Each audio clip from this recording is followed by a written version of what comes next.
So the first group which comes under algae is chlorophyceae.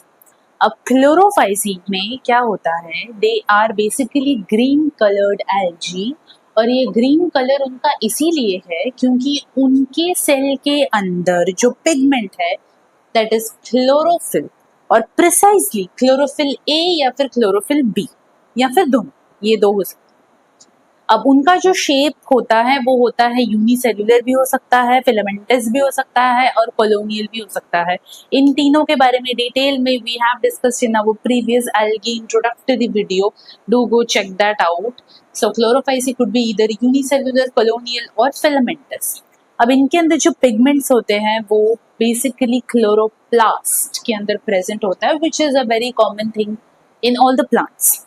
Now these chloroplast, ये chloroplast का different shape हो सकता है, जैसे कि एक हो सकता है ये सी टाइप का शेप या फिर कप टाइप का शेप, नॉट एग्जैक्टली सी, एक कप टाइप का शेप, जैसे कप प्याला, तो ये कप शेप हो सकता है।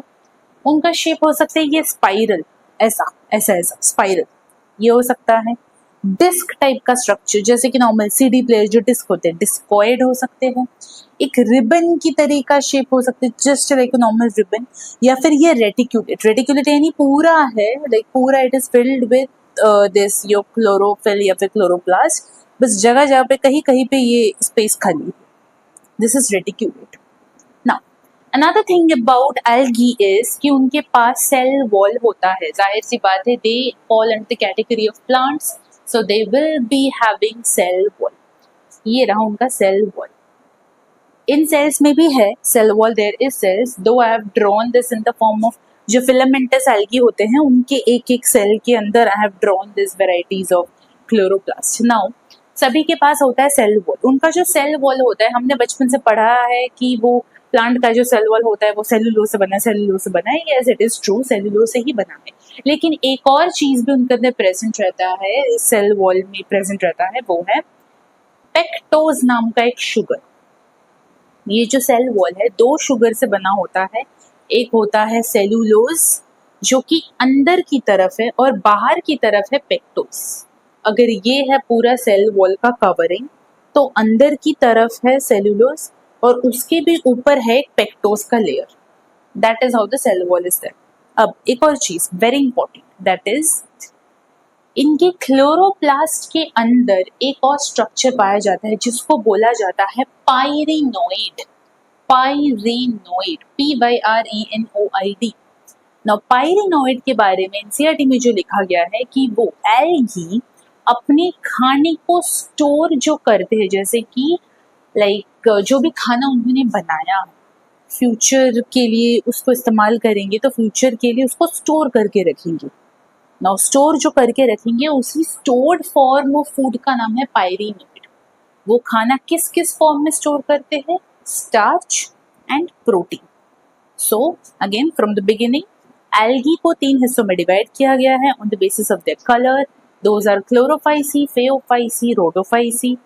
क्लोरोफाइसी के अंदर होता है ग्रीन कलर के एल्गी, क्योंकि उनके अंदर पिगमेंट जो होता है chlorophyll A and chlorophyll B. इनका जो स्ट्रक्चर होता है वो यूनिसेल्युलर भी हो सकते हैं, वो कॉलोनियल भी हो सकते हैं, या फिर वो फिलामेंटस भी हो सकते हैं।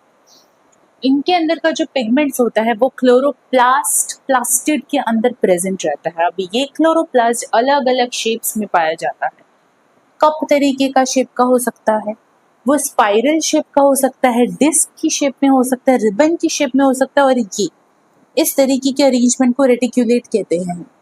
एल्गी के हर एक सेल के बाहर, क्योंकि वो प्लांट है तो उसका सेल वॉल होता है। अब सेल वॉल दो शुगर से बना होता है, एक तो है बाहरी हिस्से में है पेक्टोज, अंदर के हिस्से में है सेल्यूलोज।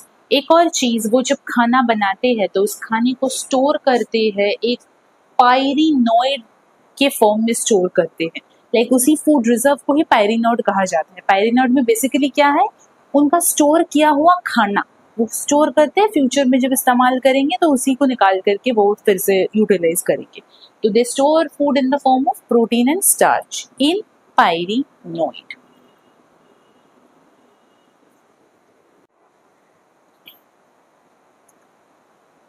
क्लोरोफाइसी जो रिप्रोडक्शन कर रहे हैं उनके 3 तरीके के रिप्रोडक्शन हो सकते हैं, या तो वेजिटेटिव, या तो एसेक्सुअल, या तो सेक्सुअल। वेजिटेटिव रिप्रोडक्शन होता है फ्रैगमेंटेशन, यानी जो भी उसका स्ट्रक्चर है वो बीच में से टूट जाएगा, फिर दोनों इंडिविजुअल जो टूटे हुए हिस्से हैं वो फिर से एक एक ऑर्गेनिज्म को दे विल गिव राइज, तो दैट इज वेजिटेटिव रिप्रोडक्शन। एक तरीका और हो सकता है which is your asexual reproduction, जहाँ पे वो एसेक्सुअल स्पोर्स डेवलप करते हैं। अगर ये है एक क्लोरोफाइसी का एक फिलामेंट, एक स्ट्रक्चर, तो उसका एक पर्टिकुलर एक स्पेसिफिक ऑर्गन होता है, एक स्ट्रक्चर होता है जिसके अंदर ये स्पोर्स को गिव दे लाइक वो प्रोड्यूस करते हैं। उस पर्टिकुलर ऑर्गन या फिर उस पर्टिकुलर स्ट्रक्चर को ज़ूस्पोरेंजिया कहा जाता है, या फिर सिर्फ sporangia.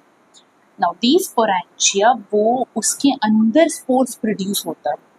These spores are known as zoospores. अब ये स्पोर्स एक एक इंडिविजुअल स्पोर्स फिर से वो जर्मिनेट करेंगे और एक और ऐसा एल्गी का एक फिलामेंट रेडी करेंगे, तैयार करेंगे। तो spores again give rise to algal body. This is asexual reproduction. इसमें कोई 2 पेरेंट्स की जरूरत नहीं होती। Next is your sexual reproduction. यहाँ पे होता है there is a requirement of 2 different parents, क्योंकि 2 डिफरेंट पेरेंट्स के गैमेट्स आते हैं, फ्यूज करते हैं। अब जैसा कि हमने पिछले वाले वीडियो में भी डिस्कस किया है, ये गैमेटिक फ्यूजन आइसोगैमस हो सकता है, एनाइसोगैमस हो सकता है, oogamous भी हो सकता है। That's all about the reproduction, structure, chloroplast structure and the general information about chlorophyceae. Now, last but not the least, examples of chlorophyceae के अंदर क्या क्या आएगा? Chlamydomonas, Volvox, Ulothrix, Schara, Spirogyra. So that's all about chlorophyceae. I hope you like this video.